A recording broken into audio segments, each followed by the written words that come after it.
Dollar dreams మళ్ళీ ఢమాల్. Foreign చదువుల కోసం అబ్రాడ్లో కొలువుల కోసం మనం కంటున్న బంగారు కలలు కళ్ళలేనట. ఏమైతే అదైందిలే అని ధైర్యం చేసి విదేశాలకు వెళ్లారంటే ఇక అడ్డంగా బుక్ అయినట్టే.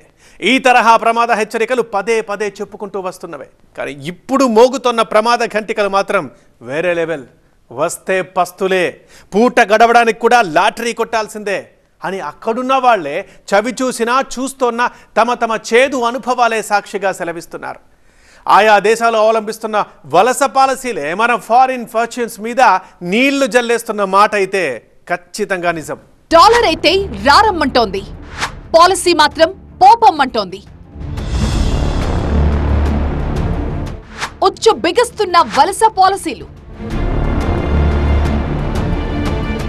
ఆస్ట్రేలియా, కెనడాల్లో రోడ్డెక్కిన విదేశీ విద్యార్థులు. అమెరికాలో ఉద్యోగం కోసం మనోళ్లకి తప్పని తిప్పలు. ఫారిన్ చదువులకి డోర్లు క్లోజ్ అయినట్టేనా? జీవితకాలం కష్టపడి లక్షలు ఖర్చు పెట్టి ఉన్నత చదువులు వెలగబెట్టిన యువత చూపంతా ఆ నునుపుదేలిన దూరపు కొండల మీదకే. విదేశాల్లో మంచి కొలువు సంపాదించుకుని బిందాస్గా స్థిరపడిపోదామని. ప్రతి చదువరికి ఉన్న అల్టిమేట్ గోల్ అదేగా. అయితే అమెరికా, లేదంటే ఆస్ట్రేలియా, అదే కాదంటే కెనడానో మరొకటో. ఇది వరుస. ఈ మూడు దేశాల్లోకి ఇండియా నుంచి వైట్ కాలర్ వలసలు ఎక్కువగా జరిగేది. కానీ మన కలల్ని సాకారం చేయడానికి ఆయా దేశాలు సిద్ధంగా ఉండాలి. మనం వస్తామంటే ఆ ఖరీదైన దేశాలు వెల్కమ్ చేస్తున్నాయా? డౌటే. ఉద్యోగ మాంద్యం సో కాల్డ్ పెద్ద దేశాల్ని తీవ్రంగా వేధిస్తున్న సమస్య ఇది. మా కొలువులు మాకి, మా ఎకానమీని మా వాళ్లతోనే పటిష్టపరుచుకుంటాం అంటూ అన్ని దేశాలు ఉన్న ఫలంగా వలస పాలసీల్ని మార్చేసుకుంటున్నాయి. కెనడా, ఆస్ట్రేలియా లాంటి దేశాల్లో అయితే మనోళ్లకి దాదాపుగా నో ఎంట్రీ బోర్డులే పెట్టేశాయి. ఇప్పటికే అమెరికాను నిరుద్యోగ సమస్య వేధిస్తోంది. అక్కడ ఉద్యోగం చేస్తున్న లక్షలాది మంది భారతీయులపై బహిష్కరణ కత్తి వేలాడుతోంది. మరో మార్గం లేక బ్యాక్ టు ఇండియా అనక తప్పట్లేదు అక్కడ సెటిల్ అవుదామనుకున్న మనవాళ్లకి. ముఖ్యంగా కెనడా ప్రభుత్వం తీసుకున్న తాజా నిర్ణయం భారతీయుల పాలిట పీడకలగా మారింది. విదేశీ ఉద్యోగుల్ని తగ్గించుకుంటున్నాం, ఆ కుర్చీల్ని మా వాళ్లతోనే నింపేసుకుంటాం. కేవలం 2 వాక్యాలు. తన దేశపు తాజా ఇమిగ్రేషన్ పాలసీని ప్రకటిస్తూ సోషల్ మీడియాలో కెనడా ప్రధాని జస్టిన్ ట్రూడో ఇచ్చిన జర్క్ నేరుగా ఇండియాను టార్గెట్ చేసినట్టయింది. హాలిఫాక్స్ లో జరిగిన కేబినెట్ సమావేశంలో చర్చించి విదేశీ వర్కర్ల విధానంలో 3 ప్రధానమైన మార్పులు చేపట్టి సెప్టెంబర్ 26 నుంచి అమల్లో పెట్టబోతోంది Canada. This fall, we'll be presenting for the first time an immigrations levels plan that doesn't just talk about permanent residents, but also talks about temporary residents, whether it's foreign workers or others. And we're making sure that the entire package makes as much sense as possible for the needs of Canadians and for the needs of our economy. That's why the first steps we're taking today of reducing the number of low-paid temporary foreign workers that can come work in this country is part of the response. తమ దేశంలో చదువుకోవడానికి, ఉద్యోగాలు చేయడానికి వచ్చే విద్యార్థుల సంఖ్యను తగ్గించుకుంటున్నామని, ముఖ్యంగా తక్కువ వేతన విభాగాల్లో పనిచేసే తాత్కాలిక ఉద్యోగుల్ని తొలగించబోతున్నామని ట్రూడో చేసిన ప్రకటన ఏకంగా 70,000 మంది విదేశీ విద్యార్థుల జీవితాల్ని ప్రభావితం చేయబోతోంది. ఇందులో ఎక్కువ మంది భారతీయ విద్యార్థులే ఉన్నారు. దీంతో ఉలిక్కిపడ్డ విదేశీ విద్యార్థులంతా కొత్త వలస విధానంపై తీవ్ర వ్యతిరేకత వ్యక్తం చేస్తూ రోడ్డెక్కి నిరసనకు దిగారు.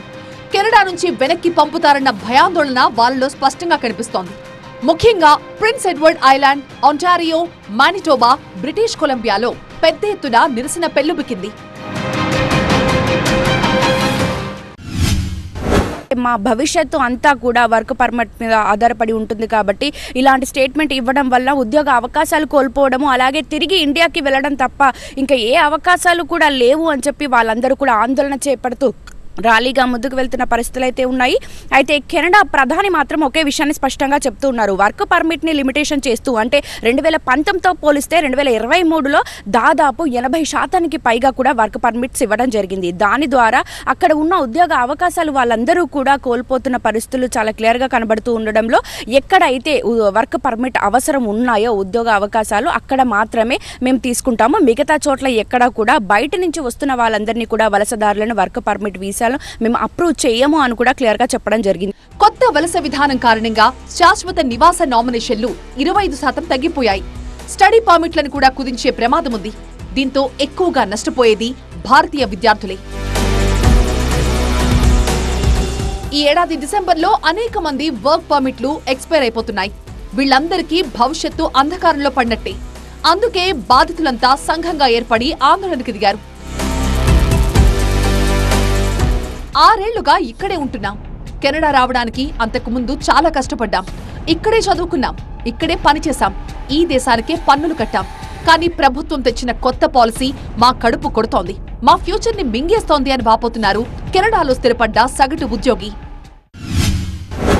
స్టూడెంట్సే మేము ఎప్పుడో 5-6 ఇయర్స్ నుంచి ఇక్కడ ఉండి ఫీజెస్ అన్ని పే చేసి ట్యాక్సులు కట్టి అన్నీ చేసిన తర్వాత ఇప్పుడు రైట్ నౌ ఏమంటారు వీసాస్ అయిపోగానే మేము ఎక్స్టెండ్ చెయ్యము లేకపోతే ఇది చెయ్యము అని అంటే ఇట్స్ కంప్లీట్లీ మాకు ఎఫెక్ట్ అవుతుంది. అంటే లైక్ ఎన్నో ఇయర్స్ నుంచి ఉంటూ సఫర్ అవుతున్న వాళ్ళం, లైక్ అన్నీ పే చేసిన వాళ్ళము.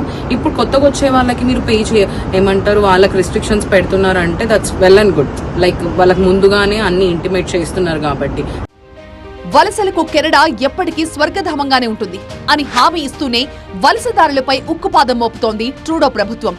విదేశీ తాత్కాలిక వర్కర్ల వీసాలపై పరిమితిని విధించింది కెనడా ప్రభుత్వం. 2023లో అత్యధికంగా 1,83,820 విదేశీ తాత్కాలిక వర్క్ పర్మిట్లు జారీ అయ్యాయి. 2019తో పోల్చితే ఇది 88% ఎక్కువ. తాజా ఇమిగ్రేషన్ విధానం ప్రకారం ఈ ఏడాది వర్క్ పర్మిట్లపై భారీ కోత పడబోతోంది. Canadian immigration system, there are two types. One is a federal system, second is a state system. So koni provinces, so they don't want workers because they are going through a rough patch in their economy. So Quebec suggests chesaru federal government ki, and they don't want any foreign workers in their province. So other state provinces are also following. So it's a little complex system, Canada lo. ఇకపై ఫలానా కోర్సులకు మాత్రమే visa ఇస్తామంటూ కొత్త పరిమితులు కూడా విధించబోతోంది. పైగా గతంతో పోల్చితే కెనడాలో లివింగ్ కాస్ట్ విపరీతంగా పెరిగింది. చదువు కోసమో చదువు తర్వాత ఉద్యోగం కోసమో ఇక్కడికొస్తే ఎదర బతుకంతా చిందరవందరే అనేది కెనడా నుంచి వినిపిస్తున్న హెచ్చరిక. ఈదర్ గ్రాసరీ వైస్ కానీ హోమ్ క్రైసిస్ కానీ ఏదైనా కానివ్వండి చాలా ఇంక్రీజ్ అయిపోయింది. ఆఫ్టర్ కోవిడ్ అనేది ఇట్స్ డ్రాస్టిక్ చేంజెస్ ఉన్నాయి. అదే ముందైతే it's like affordable, even apartments rents wise కానీ అన్ని కానీ చాలా చేంజెస్ వచ్చాయి ఆఫ్టర్ కోవిడ్. సో ఇప్పుడు వాళ్ళకి ఏంటి, మేము ఆ సిచ్యువేషన్లో కూడా మేము లైఫ్ లీడ్ చేసి ఉండే. ఇప్పుడు అట్లాంటిది మాకు ఇప్పుడు ఆల్ ఆఫ్ ద సడన్ వచ్చేసి ఇవి రిస్ట్రిక్ట్ చేస్తున్నాము, వీసాస్ ఉండవు లేదా వెళ్ళిపోవాలి అని అంటే నెక్స్ట్ ఏం జరుగుతుంది అని అందరికీ భయంగా ఉంది. తమ దేశంలో నిరుద్యోగ సమస్యను కప్పిపుచ్చుకోవడానికే వలస విధానంపై పడింది అంటూ ట్రూడో సర్కార్ మీద విమర్శలొస్తున్నాయి. ముఖ్యంగా భారతీయ విద్యార్థుల్నే ట్రూడో టార్గెట్ చేశారంటోంది కెనడాలోని సిక్కు విద్యార్థి సంఘం. సంబంధించి కానీ లేదంటే ఇతరత్ర వాటన్నిటికీ కూడా వర్క్ పర్మిట్ వీసాలన్నిటికీ కూడా రిస్ట్రిక్షన్ అనేది చాలా క్లియర్గా ఇవ్వడం జరిగింది అని చెప్పి ఇప్పటికే కెనడా ప్రధాని కూడా అనౌన్స్మెంట్ ఇవ్వడం జరిగింది. దీనికి సంబంధించి భారతీయుల భవిష్యత్తుతో పాటు ఇతర దేశాల నుంచి ఎవరైతే కెనడాకి చదువుకోవడానికి వెళ్లారో వాళ్ళందరి పరిస్థితి కూడా ఒకేలాగా ఉంది. అయితే హయ్యెస్ట్ రేటింగ్ కనుక మనం చూసుకుంటూ ఉంటే పూర్తిగా హయ్యెస్ట్ పాపులేషన్లో కనుక ఇండియన్ స్టూడెంట్సే చాలా మంది సఫర్ అయ్యే విషయం అయితే చాలా క్లియర్గా కనబడుతుంది. పచ్చిగా చెప్పుకోవాలంటే కెనడాలో స్వదేశీయుల కంటే విదేశీయుల సంఖ్య ఎక్కువ. గతేడాది కెనడాలో పెరిగిన జనాభాలో 97% మంది విదేశాల నుంచి వచ్చి స్థిరపడ్డవారే. కెనడాలో 4 కోట్ల జనాభాలో భారతీయుల సంఖ్య దాదాపు 28 లక్షలు. అక్కడి ఉపాధి రంగంతో పాటు రాజకీయ రంగంలో కూడా మనోళ్ల వాటా ఉంది. రాబోయే 3 ఏళ్లలో దేశ జనాభాలో తాత్కాలిక విదేశీ నివాసితుల సంఖ్యను 5% తగ్గించాలి అన్నది కెనడా ప్రభుత్వం టార్గెట్. వలస జనాభా విపరీతంగా పెరగడంతో స్థానికంగా ఇళ్లు, ఉద్యోగాల కోసం సంక్షోభం తలెత్తి ఉక్కిరిబిక్కిరవుతోంది ట్రూడో ప్రభుత్వం. ఇప్పుడున్న రూల్స్ ప్రకారం ప్రతి బిజినెస్ కూడా 20% వరకు వాళ్ళ దగ్గర ఉన్న ఎంప్లాయీస్లో 20% వరకు ఎంప్లాయీస్ని బయట కంట్రీస్ నుంచి టెంపరీ లో వేజ్ ఎంప్లాయీస్ కింద తీసుకొచ్చుకోవచ్చు. అదేవిధంగా వాళ్ళ యొక్క పర్సంటేజ్ తగ్గిస్తూ అండ్ అట్లనే వాళ్ళకి ఇష్యూ చేసే వర్క్ పర్మిట్ని కూడా 2 years నుంచి 1 yearకి లిమిట్ చేస్తున్నట్టుగా ప్రకటించారు. ఇదంతా కూడా వాళ్ళు కెనడాకి ఇప్పటికే ఇమిగ్రెంట్స్ పాపులేషన్ పెరిగిపోయిందని విమర్శలు ఎదుర్కొంటుంది గవర్నమెంట్. ఈ విమర్శలు దృష్టి పెట్టుకుని ఈ ప్రకటన చేసినట్టుగా మనకు అర్థమవుతుంది. ఈ విధంగా తలపై పెరిగిన వ్యతిరేకతను తగ్గించుకోవడానికి దిద్దుబాటు చర్యలు మొదలుపెట్టారు ప్రధాని ట్రూడో. పైగా వచ్చేడాది కెనడాలో ఎన్నికలు జరగబోతున్నాయి. ఇప్పటికే మన దేశంతో ద్వైపాక్షిక సంబంధాలను చెడగొట్టుకున్న ట్రూడో భారతీయులే టార్గెట్ గా వలస విధానాన్ని ప్రయోగించారు. సో మన దేశం నుంచి కెనడాకి డోర్లు మూసుకుపోయినట్టేనా? నువ్వు వస్తానంటే మేమొద్దంటాం అని ఏమాత్రం మొహమాటం లేకుండా చెయ్యడ్డం పెట్టేస్తున్నాయి అవతలి దేశాలు. నిన్నటిదాకా అమెరికానే అనుకున్నాం, ఇవాళ కెనడాది కూడా అదే రూటు. ఆవెనకే ఆస్ట్రేలియా కూడా రెడీ అవుతోంది. విదేశీ విద్యార్థుల సంఖ్యని సగానికి సగం తగ్గించి నో ఎంట్రీ బోర్డు తగిలించేసి మనోళ్లకు షాక్ ఇచ్చింది ఆస్ట్రేలియా. ఈ లెక్కన కాంపిటీషన్ అమాంతం పెరిగి మనోళ్ళ డాలర్ డ్రీమ్స్ మరింత బరువెక్కడం ఖాయంగా కనిపిస్తోంది.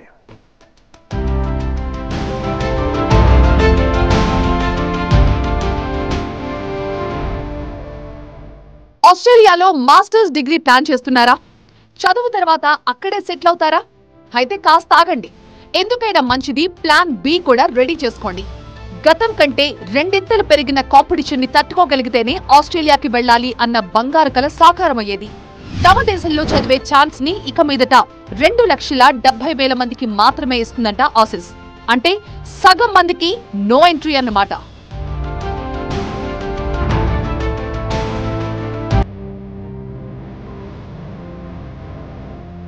ఫారెన్ వెళ్లాలని కలలు కనే వాళ్ళకి ఆస్ట్రేలియా అనేది అద్భుతమైన డెస్టినేషన్.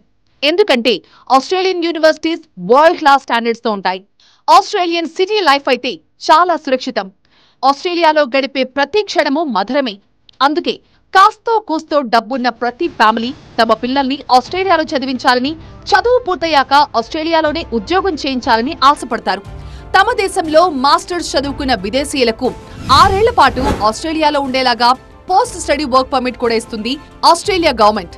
కానీ ఆస్ట్రేలియాలో చదువుకోవడం అనేది భవిష్యత్తులో అంత ఈజీ కాదు. ఎందుకంటే గత 3 నెలల్లో మైగ్రేషన్ పాలసీ, స్టూడెంట్ వీసా పాలసీల్ని చాలా మార్పులు చేసింది ఆస్ట్రేలియన్ సర్కార్. తమ దేశంలో చదువుకునే విద్యార్థుల సంఖ్యని సగానికి సగం తగ్గించేసింది ఆస్ట్రేలియన్ గవర్నమెంట్. ఏటా అన్ని దేశాల నుంచి సగటున 5 లక్షల మంది స్టూడెంట్స్ ని అట్రాక్ట్ చేస్తోంది ఆస్ట్రేలియా. కానీ ఈసారి 2,70,000 మందికి మాత్రమే అవకాశం కల్పించాలన్నది ఆస్ట్రేలియా తీసుకున్న తాజా నిర్ణయం. గతేడాదితో పోల్చితే ఇది 50% కంటే తక్కువ. దీని ప్రభావం ఇండియన్లపై, ముఖ్యంగా తెలుగు విద్యార్థులపై తీవ్రంగా పడే అవకాశం ఉంది. ఆస్ట్రేలియన్ యూనివర్సిటీస్ లో మంచి డిమాండ్ ఉండే కోర్సులే ఎక్కువ. తాజా వలస పాలసీ కారణంగా ఈ కోర్సుల్లో చదివే అదృష్టం అతి తక్కువ మందికి మాత్రమే దొరుకుతుంది. అందుకే పర్మిట్ల సంఖ్యను పెంచాలని మన దేశం తరపున ఆస్ట్రేలియన్ ప్రభుత్వానికి వినతులు వెళ్తున్నాయి. ఆస్ట్రేలియన్ యూనివర్సిటీల్లో కోర్సు మొదలవడానికి 4-5 నెలల ముందు నుంచే కౌన్సిలింగ్ షురూ అవుతుంది. కాంపిటీషన్ బలంగా ఉంటుంది గనక seat దక్కించుకోవడం గగనమే. Recent government change will affect certain students in India, not all students, but it will affect certain students in India. Numbers will reduce from India. Numbers will reduce. It will be a very highly competitive space. Students that have very good English, very good academic marks and want to go to high demand courses in Australia, వాళ్ళు ఎప్పుడు welcome ఉంటారు. కానీ because seats అయిపోతుంటాయి, we would urge every student to apply early and not to miss the bus. We are working with the government of Australia. We have urged them to still welcome Indian students, give them an opportunity to study in Australia. వలసల్ని నియంత్రించడం కోసం visa application ఫీజుని కూడా $710 నుంచి ఏకంగా $1,600కు పెంచేసింది Australian ప్రభుత్వం. అటు యూనివర్సిటీల్లో 1,45,000, skill training సెక్టర్లో 95,000 మంది విదేశీ విద్యార్థుల్ని మాత్రమే అనుమతించాలని ఆస్ట్రేలియా ప్రభుత్వం నియంత్రణ విధించింది. ఇప్పటికే ఇక్కడి విద్యా సంస్థలకు ఆదేశాలు పంపింది. ఇది ఆస్ట్రేలియా పరిశోధనా సామర్థ్యాన్ని దెబ్బతీస్తుందని, వలస విధానాన్ని భ్రష్టు పట్టిస్తుందని హెచ్చరికలొస్తున్నాయి. అయినా కూడా వెనక్కి తగ్గడం లేదు ఆస్ట్రేలియా ప్రభుత్వం. కోవిడ్ సమయంలో కార్మికుల కొరతను భర్తీ చేసేందుకు భారీ స్థాయిలో వలసల్ని ప్రోత్సహించింది ఆస్ట్రేలియా. విదేశీ విద్యార్థులు, నిపుణులు పెద్ద సంఖ్యలో ఆస్ట్రేలియా వైపు చూశారు. దీంతో స్థానికులకు నివాసాలు తగ్గిపోయి అద్దెలు అమాంతం పెరిగి రియల్ ఎస్టేట్ సంక్షోభంలో పడింది. ఈ సమస్య ముదిరిపోకూడదన్న ఉద్దేశంతో వలసలపై నియంత్రణ విధించింది ఆస్ట్రేలియా ప్రభుత్వం. మంచి స్కిల్స్ ఉన్న వాళ్ళకే మా దేశంలో శాశ్వత నివాసం అంటూ కొత్త నినాదం అందుకుంది. సో అంతో ఇంతో నైపుణ్యం ఉండి ఆస్ట్రేలియాలో చదువుకుందాం అని ఆశపడితే అవి అడియాసలే. విదేశీ చదువులకు సెలవు చీటీ తప్పదా? ఉన్నత చదువుల కోసం దేశాలు దాటి వెళ్లే సీన్లు ఇక లేనట్లేనా? తాజా పరిస్థితి చూస్తుంటే అదే నిజమయ్యేలా ఉంది. ఒకప్పుడు ఇండియన్ వర్క్ ఫోర్స్ మీదే బతికిన అమెరికా ఇప్పుడు ఇండియన్ వలసదారులపై గట్టిగా ఆంక్షలు మొదలుపెట్టింది. పైగా వీసా రిగ్గింగులు, వెట్టి చాకరీలతో అగ్రరాజ్యపు చదువులకు చెదపట్టేసింది. అందుకే బయటి దేశాల్లో చదువుల కోసం ఎగబడే కంటే మన దేశంలోనే మంచి యూనివర్సిటీల్ని చూసుకొని ఇక్కడి డిగ్రీలతో ఇక్కడే పని చేసుకుందామనే జ్ఞానోదయాలు కలుగుతున్నాయి.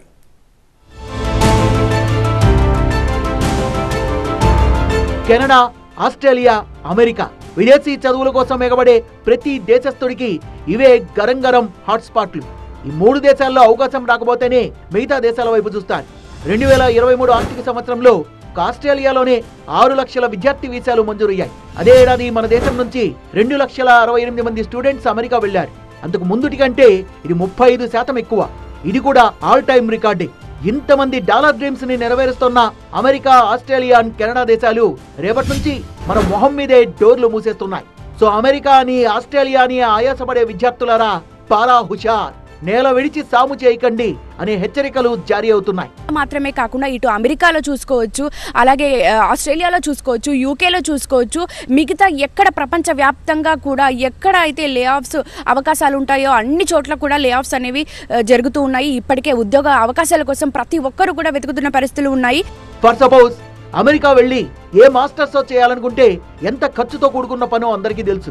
డిపాజిట్లు, ష్యూరిటీలు, వీసా ఖర్చులు అన్నీ కలిపి 40 నుంచి 60 లక్షల దాకా జమ చేసుకుంటేనే అగ్రరాజ్యం మీద కాలు మోపగలం.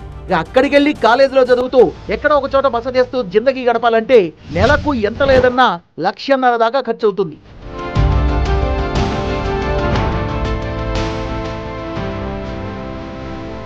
అయితే ప్రతి దేశం లేఆఫ్స్ లో పోటీ పడుతున్నాయి. ఉన్న ఉద్యోగ అవకాశాల్లో సగానికి సగం తగ్గిపోతున్నాయి. దీంతో కాంపిటీషన్ పెరిగి ఆశించిన జాబ్ కొట్టలేక చేతికి దొరికిన దాంతో సరిపెట్టుకుంటున్నారు మనోళ్ళు. అమెరికాలో అన్ని లక్షలు పెట్టి మాస్టర్స్ చదివిన వాళ్ళు వెనక్కు వెళ్ళడానికి మనస్కరించక గౌరవమో అన్ని పక్కన పెట్టేసి ఏ రెస్టారెంట్ లోనో, ఏ సూపర్ మార్కెట్ లోనో, ఏ పెట్రోల్ పంప్ దగ్గర పనిచేసుకుని బతికేస్తున్నారు. అక్కడ కూడా ఒకప్పుడు రోజుకు $14 సంపాదించుకునేవాళ్ళు ఇప్పుడు $6-7 వెట్టి చాకరీ చేస్తున్నారు. కొందరైతే అమెరికాలో 15,000కు పైగా ఉన్న అనాకారి కన్సల్టెన్సీ సంస్థల దగ్గర మోసాలకు గురవుతున్నారు. మరికొందరు వీసా రిగ్గింగ్ లో పావులుగా మారి వాళ్ళ షెల్ కంపెనీల్లో నిర్బంధ కూలీలుగా చేరి తమకు తెలియకుండానే నేరస్తులుగా మారి అమెరికన్ చట్టాలకు ఈజీగా దొరికిపోతున్నారు. చదువు పూర్తయ్యాక ఉద్యోగం కోసం వెతుకుంటూ 2 ఏళ్ల పాటు అమెరికాలో ఉండేలా ఆప్షనల్ ప్రాక్టికల్ ట్రైనింగ్ కి పర్మిషన్ తీసుకుంటారు. ఇప్పటికీ 72,000 మంది విద్యార్థులు ఇండియాకు తిరిగి రాలేక, అక్కడ ఉండలేక కునారెళ్లిపోతున్నట్టుగా ఓ లెక్కుంది. ఏటా కనీసం 10,000 మంది విద్యార్థులు తెలిసో తెలియకో ఫేక్ డాక్యుమెంట్లతో అమెరికా వెళ్లి వెనక్కు రాలేక ఇబ్బంది పడుతున్నారు. టోటల్ గా తమ డాలర్ డ్రీమ్స్ మాటేమో కానీ బంగారు బతుకుల్ని బుగ్గిపాలు చేసుకుంటున్న వాళ్ళే ఎక్కువ. సో విదేశీ చదువులపై ఆశలు పెట్టుకుంటున్న స్వదేశీ విద్యార్థులారా చిరభద్రం, సోచాయించి అడుగేయండి, లేదంటే జిందగీలకు జిందగీలే ఖర్చయిపోగలవు, జాగ్రత్త. అమెరికా లాంటి పెద్ద పెద్ద దేశాల్లో కూడా లే ఆఫ్స్ జరుగుతూ ఉండడంతో ఎవరికి ఎటు తోచని పరిస్థితి అయితే క్లియర్ గా కనబడుతుంది. ముఖ్యంగా స్టూడెంట్స్ భవిష్యత్తు మాత్రం అయోమయ గందరగోళంలో ఉందని చెప్పుకోవచ్చు. మొత్తానికైతే కెనడా లాంటి పరిస్థితులు మిగతా అన్ని దేశాల్లో కూడా ఎక్కడ వస్తాయో అని చెప్పి అందరూ ఇప్పటికే భయాందోళన చెందుతున్న పరిస్థితులు అయితే క్లియర్ గా ఉన్నాయి. Sweetie, USA.